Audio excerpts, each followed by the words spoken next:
You say you want to forget, that you want to move on. But then tell me, why do you still think about that person every day? Why, even knowing that they hurt you, do you miss them? Why does every notification on your phone quicken your heart, in the hope that it's them? Even after everything, don't lie to yourself. You don't miss the person themselves. You miss what you projected onto them, the illusion of love, the reflection of what you wanted them to be. Carl Jung said that what we do not face in ourselves, we will find as fate. And maybe that's exactly what's happening to you right now. You are not just dealing with a breakup. You are facing a mirror that is trying to show you something you never had the courage to see. This video is not about cliché self-help advice, nor about how to move on pretending nothing happened. Here, the truth will hurt. It will poke at wounds you tried to hide, but it will also set you free. The reality is brutal. Often what we call love is just our shadow clinging to someone who feeds our unhealed wounds. It's your unconscious begging for recognition, even if it means staying attached to someone who destroys you. This is not love, it's imprisonment. And what if I told you that this attachment, this pain, this anxiety you feel every time you find yourself ignored or rejected has nothing to do with the other person, and everything to do with what you have yet to find within yourself. In this video, I will guide you through a deep, dark, and transformative journey. We will explore the hidden mechanisms of your mind, understand why you cling to those who hurt you, and most importantly, how to begin to set yourself free. But be prepared. What you are about to hear may not be easy, because the truth never is. But it is only by facing this truth that you will finally stop begging for love and start to find yourself. Are you ready? If you are, let's move on. Have you ever stopped to think about why you feel so connected to someone who clearly doesn't do you any good? Why, even recognizing the abuse, the manipulation, and the pain, something inside you still begs for more? The answer is not in the other person. It is within you, and more deeply than you imagine. Carl Jung did not see relationships merely as social interactions. For him, each emotional bond is, in fact, a mirror of the unconscious. When we fall in love, we are not seeing the person as they truly are. We are projecting onto them parts of ourselves that we do not know, or that we have been forced to repress throughout our lives. This is what Jung called psychic projection. You are not attached to this person for who they are, but for what they represent within your internal world. They may have embodied, even if unconsciously, the archetype of the anima or the animus, primordial images of the feminine and masculine that live in the unconscious of each of us. These figures symbolize what is missing in us, what we seek to feel complete. But when projected onto someone, they create such an intense illusion that we confuse completeness with dependence and love with submission. The problem is that what begins as admiration and passion transforms into obsession when the other person does not correspond to the idealized image we project. And then we start to lose ourselves. We accept crumbs, justify abuse, sabotage ourselves, all in the name of a love that, in fact, never existed in the way we believed. It was not love. It was emotional need, masked by unconscious fantasy. And as long as you continue to seek outside what is missing inside, you will be eternally imprisoned by the gaze of the other. You become a hostage to unanswered messages, intermittent attention, validation that never comes. All of this because your unconscious believes that only through the other can you be someone. But Jung warns us, as long as you do not integrate these hidden parts within yourself, you will continue to fall into the same patterns, repeating the same cycles, choosing the same people with different faces. And this is not bad luck. It is unconscious destiny. So how do you escape this trap? How do you stop living to meet the emotional expectations of others and start reconnecting with your true self? This is what we will explore in the next part, the unconscious search for validation and the price paid for betraying oneself. You learned too early that you needed to please in order to be loved, that you needed to be good, be useful, be desirable, to deserve someone's presence. And so you built a persona, a carefully crafted mask to fit into the desires of others. But every time you mold yourself to fit someone else's expectations, you drift a little further away from who you really are. Carl Jung called this the persona, the character we create to survive in the social world. It is necessary, but when we start to believe that we are only this mask, we begin to suffocate the self, our true self. And this is exactly what happens in relationships marked by emotional dependency. You dim your light to keep the other person close. You silence your wants, your pains, your essence, just to avoid rejection. The problem is that this validation you seek so much from the outside, in the gaze, in the touch, in the approval of others, is never enough. Because no matter how much the other person tells you that you are amazing, if deep down you feel like you are living a lie, you will continue to feel empty. It's like trying to satisfy hunger with wind. This emptiness that eats away at you is not longing for the person. It is longing for yourself, for what you had to abandon to be accepted, for the freedom to exist without the fear of being left. And as long as you continue to depend on the other to know who you are, each absence will be a collapse. Each silence will be interpreted as rejection. Each criticism will be a deep wound. And that's where anxiety is born, the tightness in your chest, the insomnia, the obsession with messages, the constant emotional vigilance. Because deep down, what you fear is not losing the other. It is being forced to look at yourself and realize that you no longer know who you are without that relationship. But this anxiety is not your enemy.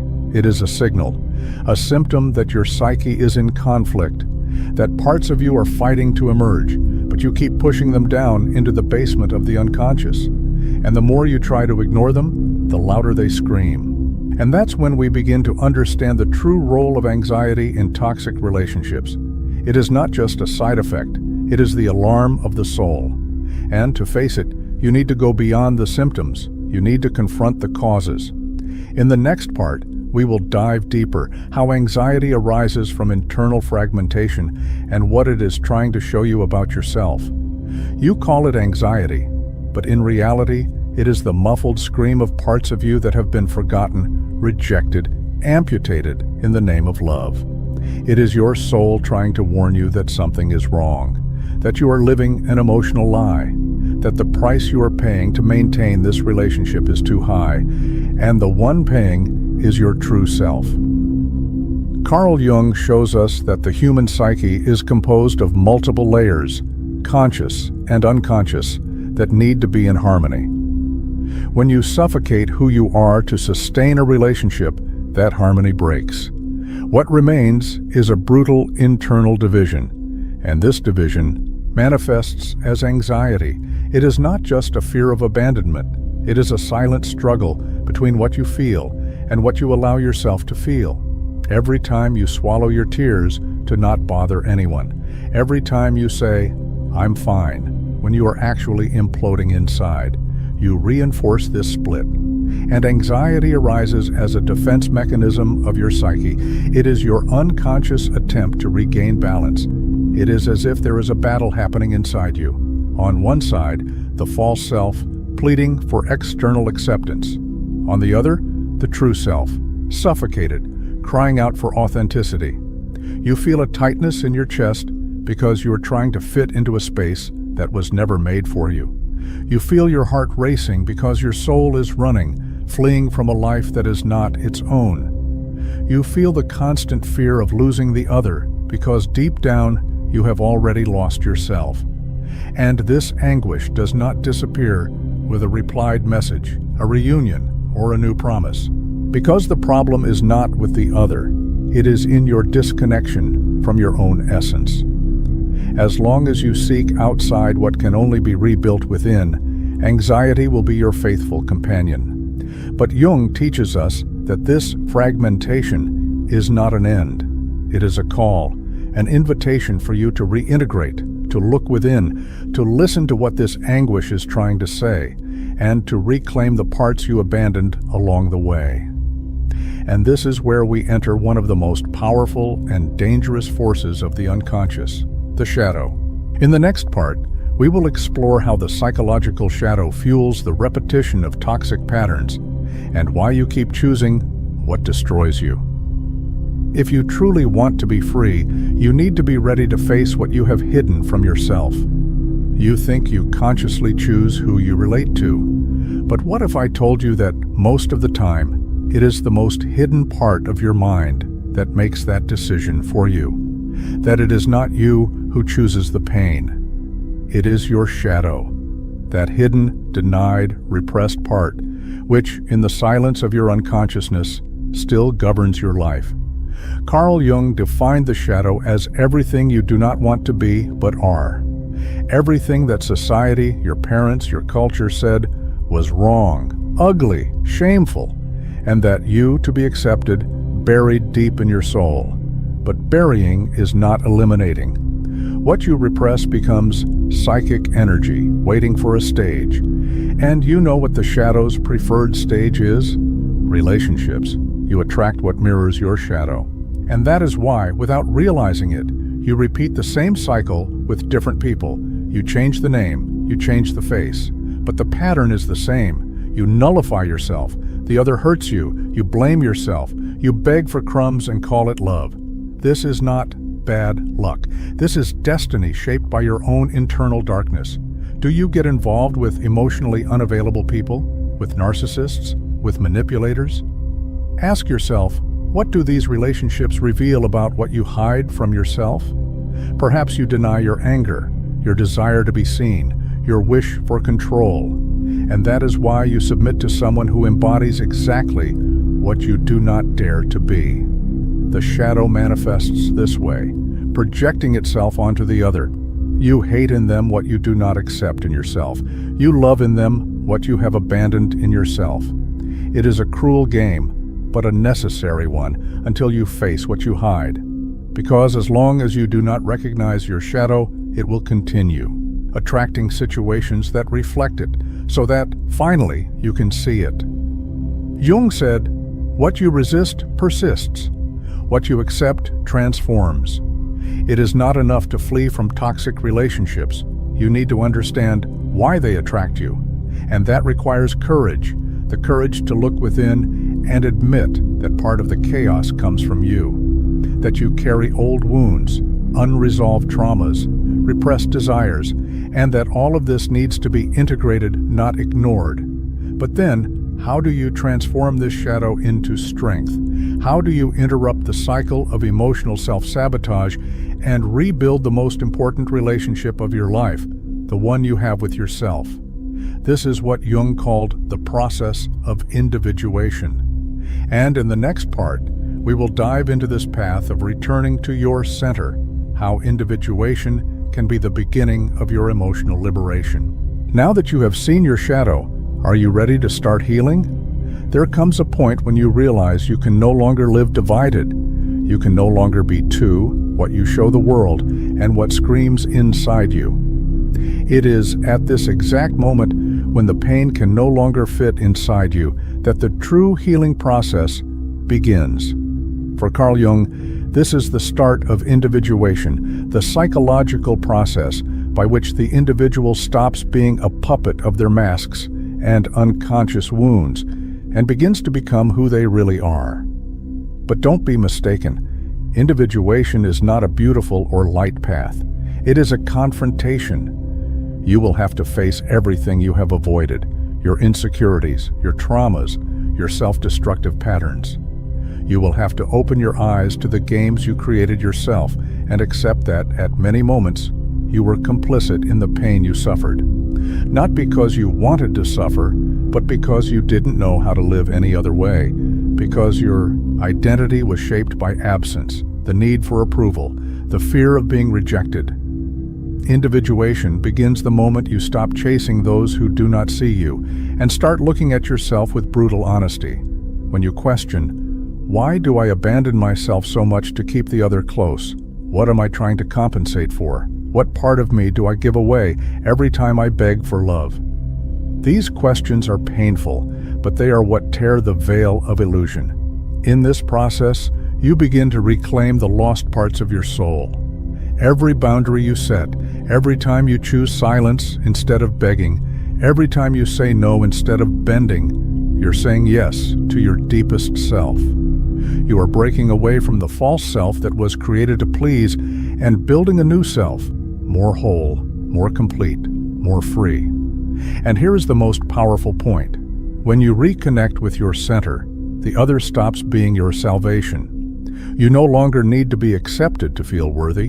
You no longer need to beg for affection to feel complete, because you return to inhabit your own body, your own space, your own truth. Jung said that individuation is the realization of the self, the core of who you are, free from the masks of the persona and the tyranny of the shadow. It is at this point that you realize you do not need those who hurt you to feel alive. You just needed to remember that your pain is not who you are. It is merely a chapter of your story. But before concluding this journey, there is still one last step: understanding what all of this means in practice. How to apply this knowledge in everyday life. How to truly break this bond with those who hurt you. And more importantly, how to transform this break into inner power. You made it this far because deep down, you already knew something needed to change. Maybe you couldn't name the pain. Maybe you thought it was weakness, neediness, dependency. But now you understand. It was the call of your soul. A silent scream saying that you have endured too much, that you have sacrificed too much, that you have distanced yourself so much from yourself that you can hardly recognize yourself in the mirror anymore. Letting go is not about forgetting. It's not about erasing memories or pretending it didn't hurt. It's about understanding, accepting, and releasing. It's realizing that the person who hurt you was part of a chapter, but doesn't need to be present in the next pages. Maintaining a bond with those who destroy you is like trying to cross the ocean while dragging an anchor. You will sink before you get anywhere. And don't be fooled. Letting go hurts. Breaking invisible ties requires strength, because you are not just leaving someone behind, you are burying expectations, fantasies, idealized versions, hopes that never materialized.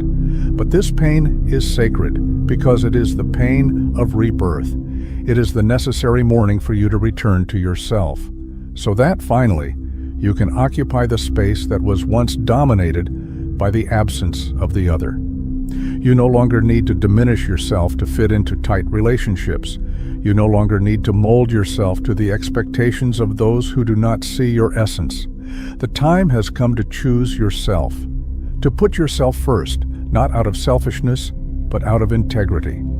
Because as long as you keep trying to save broken ties, you will always be moving away from your own salvation. Carl Jung said that the privilege of a lifetime is to become who you really are. And perhaps this is the most courageous choice you can make right now, not trying to change the other, not trying to fix the past, but deciding with all the firmness of your soul that you will live from your truth, without masks, without shackles, without repeating patterns that only hurt you. So tell me, what do you need to let go of to finally set yourself free? Write it in the comments. Use this space as a cutting ritual, a symbolic act of liberation. Write as if you were saying this to yourself, because you are. And if this message touched you, like the video and subscribe to the channel. Here you won't find easy answers, but you will find deep truths that can change the course of your life. And one more thing, don't stop here. The next video is just as important as this one. It may bring exactly the missing piece to complete this puzzle.